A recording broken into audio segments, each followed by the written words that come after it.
contained. But for a whole 45 minutes, he would not let Dawn go. 45 minutes? Oh, no, she's done. I'm not gonna lie, she's done. Yeah. No. YouTube, what's good, man? It's your boy Notjeraldo. I'm back again with another reaction video for y'all. Today, we got the worst zoo deaths ever. Let's get straight to it, bro. Maddox Durkosh. On November 4th, 2012, what even is that? a 2-year-old called Maddox Durkosh was standing on a viewing deck to see the African painted dog enclosure at the Pittsburgh Zoo. The deck had a railing and many warning signs telling visitors not to lift children onto it, but Maddox's mother wanted him to see better, so she lifted him over the railing. Of course! Dumbass parent. See, that's what I be saying. We can't let everyone have kids. Because some people out here, bro, they're stupid. There's no way that kid will survive till they're early 18, bro. Like, there's no way. And this is what I'm talking about right here. They literally telling you, do not raise the kids. And that's the first thing you do. How dumb can you be? Look at my face. How dumb can you be?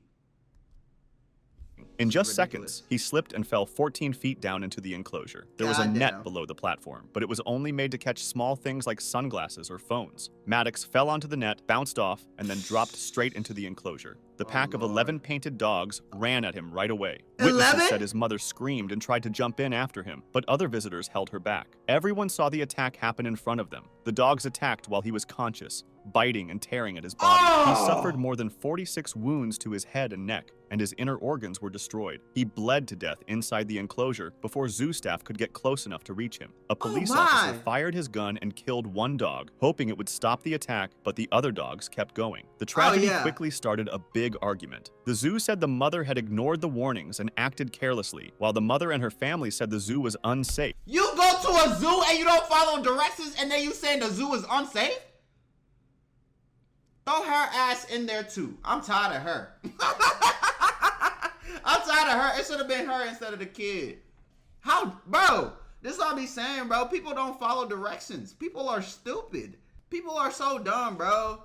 Safe, that the railing left children in danger, and that the whole design of the platform was flawed. Both sides took legal action against each other, but in the end, no charges were brought against the mom. The family later made a private settlement with the zoo, and soon after the attack, the viewing platform was removed. As for the painted dogs, only the one killed during the rescue attempt died that day. The other dogs were later sent to different zoos. The painted dog exhibit was closed forever, and the space was later turned into a cheetah exhibit. Dawn Brancheau. Dawn Brancheau was an experienced trainer with 15 years of work behind her and was especially known for her bond with the orcas. Her closest connection was with Tilikum, SeaWorld Orlando's largest whale, who weighed more than 12,000 pounds. That day, she was performing in the Dine with Shamu show, where guests sat by the pool eating while— Listen, I don't trust no animal that weigh that much, bro. I'm not gonna lie to you. It's still an animal at the end of the day. It don't matter if you raise that animal your goddamn self. Bro, why? And if y'all know about orcas, y'all know orcas are very dangerous. They are they attack anything. Any and everything. So why are you in there playing with the orcas like that? You basically saying, here, I'm food.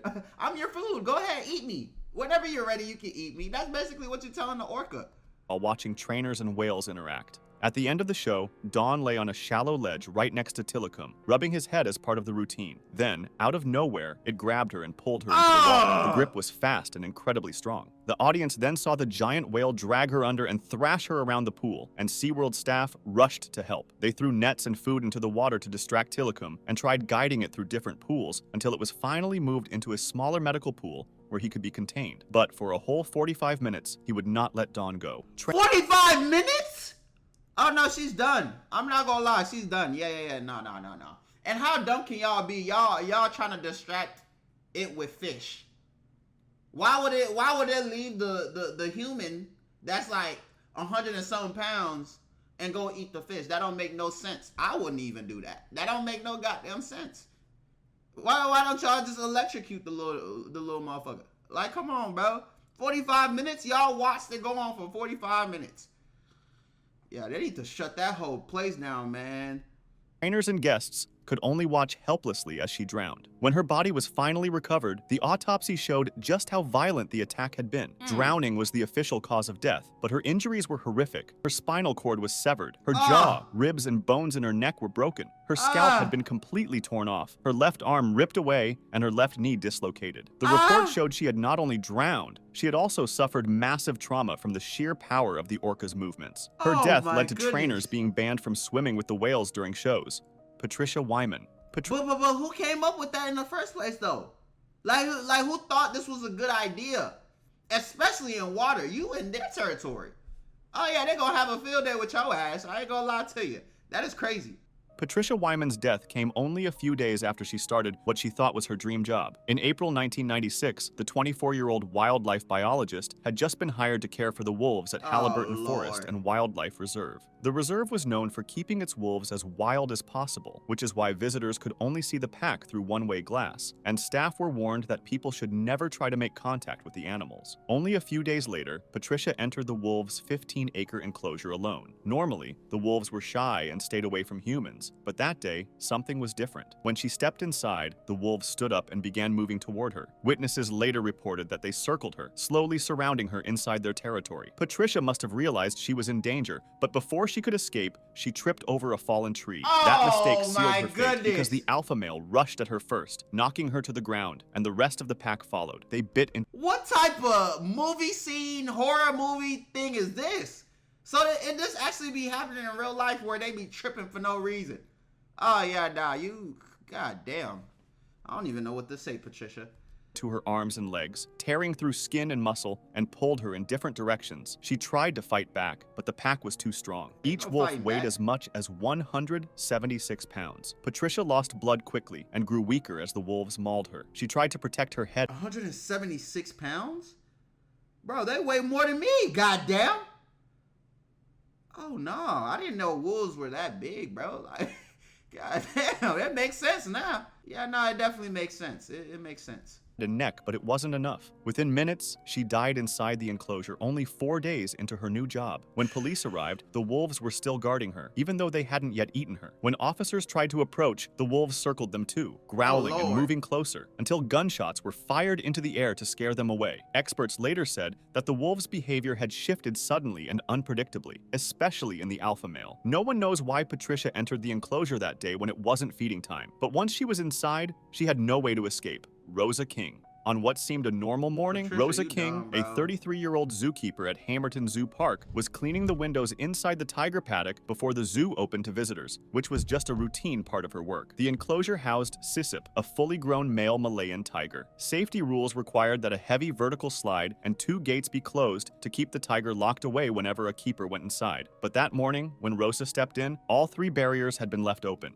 This meant Sisip had full access to the paddock. Tragedy struck. Sisip mauled her with extreme force. Its jaws clamped down on her neck with enough force to break through the bones of her spine, and her spinal cord was completely severed in the neck area, a devastating injury that left her instantly paralyzed and unable to fight back. The bite crushed soft tissue and broke bone, while the tiger's teeth sank deep into her throat. Her arms were ripped open with deep gouges, and her right leg was badly torn by both bites and swipes. Across her body, there were many cuts and scratches, signs of repeated mauling. These wounds would have caused her to lose a huge amount of blood within only moments. A visitor looking through the viewing area was the first to notice Rosa's body lying motionless on the ground and raised the alarm. The investigation confirmed that there had been no mechanical failure with the gates or slides. Rosa had entered without realizing the barriers were open, leaving her exposed to the tiger. The zoo's I'm starting to notice a pattern, okay? I'm starting to notice a very, very obvious pattern.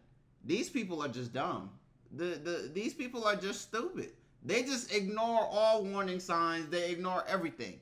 They just doing whatever. That's why they getting eaten and stuff. They're dumb. They're stupid. Safety system depended entirely on keepers following the procedure correctly every time. Alexis Martinez. On December 24, 2009, trainer Alexis Martinez was working with Keto, a huge orca that weighed more than 6,600 pounds, when the animal suddenly turned on him. At first, the session seemed normal, even though reports said Keto wasn't responding well to the signals it had been trained to follow. Then, as Alexis swam toward the shallow platform, Keto suddenly leaned toward him, pushed him under the water with his rostrum, the front of the whale's head, and rammed him hard in the chest. Trainers standing at the side tried everything to get Keto Keto to stop. They slapped the water, gave hand signals, and even shook a food bucket, but the orca ignored all commands. Bro, and this is my thing, bro. Listen, do you really think that's gonna make him stop? Oh, you hitting the water like this. Oh, please stop. Please stop killing my friend, please. You think that's gonna make him stop? Y'all dumber than the goddamn... Man, what? Y'all stupid, man. Y'all are dumb. You better get you a gun or something. Shoot that damn orca. It came up briefly for air, then went straight back to Alexis. Witnesses said it lifted Alexis out of the water on his rostrum and held him with his mouth shut. When Keto finally let him go, Alexis's body sank to the bottom of the pool, motionless. Rescuers tried to move Keto into another tank so they could reach Alexis, but the orca resisted. It played with the gates and refused to cooperate, delaying the rescue. Staff could only recover Alexis after they used a net to redirect the whale. The autopsy revealed how violent the attack had been. Alexis died from massive internal bleeding caused by the crushing force. His chest was broken with many compression fractures, and his organs were torn apart. Gian Rankarasamy. On the September 10th, 2025, 58-year-old zookeeper Gian Rankarasamy, a veteran who had worked with lions and tigers for almost 20 years, stepped out of his vehicle inside the lion enclosure during feeding time, while tourists remained inside. Allegedly, according to the safety rules, no one is ever allowed to leave the vehicle in predator areas, but that morning, Gian did. He left the vehicle door open. You see what I'm saying? You see what I'm saying? They just be doing stuff. This is not in your job description. They literally tell you not to do it, and you're doing it. This is why they keep getting attacked. This is why they keep getting eaten. And you talking about feeding time. Yeah, it's feeding time for sure. Finna eat your ass. They finna eat your ass. What the hell? And stood beside it while the lions were being fed. One lion crept up behind him and suddenly pounced, knocking him to the ground. Within seconds, the rest of the pride joined in. Tourists sitting inside their cars watched in horror as the lions mauled Gian, biting and clawing him while he lay helpless on the ground. Some honked their horns frantically to try to scare the animals away, but the lions ignored the noise. The attack lasted for nearly 15 minutes before help arrived. When they finally reached the scene and pulled Gian's body out, the injuries were catastrophic. His chest had been ripped open, his neck and one leg were broken, and his body was covered with deep bite and claw wounds. He was rushed to Intrarat Hospital, but doctors could only declare him dead. Police and wildlife authorities launched a full investigation to find out why Gian left the vehicle. Some believe it may have been a mistake or distraction, while his family insists he never broke safety rules without a reason. His wife said he always followed the guidelines and cared for the animals like family. His brother explained that Gian was only a few months away from retirement. Norden bin Montong. On the afternoon of November... So bro was about to retire and that happened. God dang.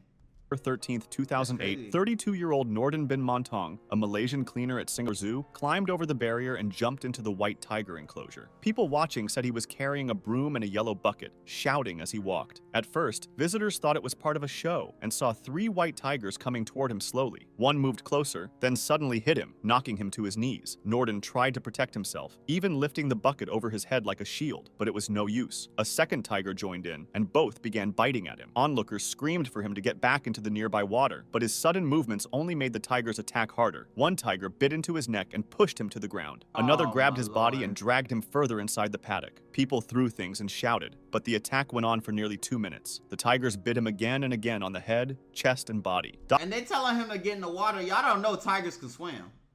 They're one of the best swimmers. Bro, that's what I be saying, bro. Anything cat related, don't even try it. Don't even try it. Cats, bro, the big cats, they don't play, bro, especially tigers.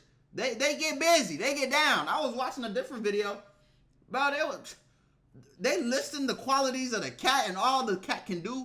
They can climb trees, all type of, I'm looking like, yeah, nah. I'm not doing that. I'm not fighting the cat. I can't do it. Doctors counted more than 90 wounds. His ribs and skull were broken, and the bites to his neck were so bad that he had no chance of surviving. Keepers ran to the scene and used long poles, banging them on the ground to scare the tigers away. After several tries, they managed to distract the animals long enough to pull Norden's body out. Veterinarians tried first aid while waiting for paramedics, but it was too late. He was pronounced dead shortly afterward. Investigators later said that Norden had entered the enclosure on purpose, and his death was treated as a suicide.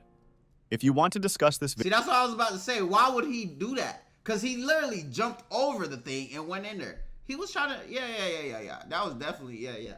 He definitely did that on purpose. He definitely did. Let me know what y'all think in the comments, man. I feel like most of these deaths, These people were just not being smart. They were just not following direction. You feel me? And it happened. Rest in peace them, though. You feel me? But yeah, I'll catch y'all in the next video. Bye.